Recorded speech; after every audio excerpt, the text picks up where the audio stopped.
সেদিন আফসোস করবে আর বলবে হালাকা আন্নি সুলতানিয়া, আমার যে তাকত ছিল, শক্তি ছিল, ক্ষমতা ছিল, মানুষের প্রতি জুলুম করছিলাম, অত্যাচার করছিলাম, যা ইচ্ছা তাই করছিলাম, সেই শক্তি, তাকত, ক্ষমতা সব কিছু দুনিয়ায় শেষ হয়ে গেল, হাসরের ময়দানে আর কিছু নাই।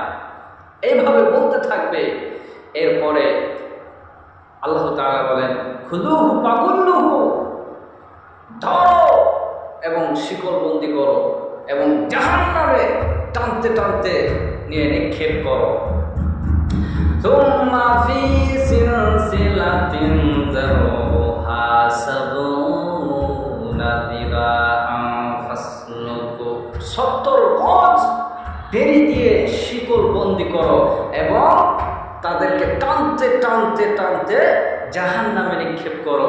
দেখছেন না, ওই যে দুনিয়াতে যেমন কোনো রাখাল গরু ছাগল নিয়ে যায়, কোনো গর্ত পানিতে যখন নামানো হয় তখন ওই গরু ছাগল নামতে চায় না, শর্ট করে তাড়াহুড়া করে নামতে চায় না, তখন রাখাল এমনভাবে মারতে মারতে নিয়ে যায়।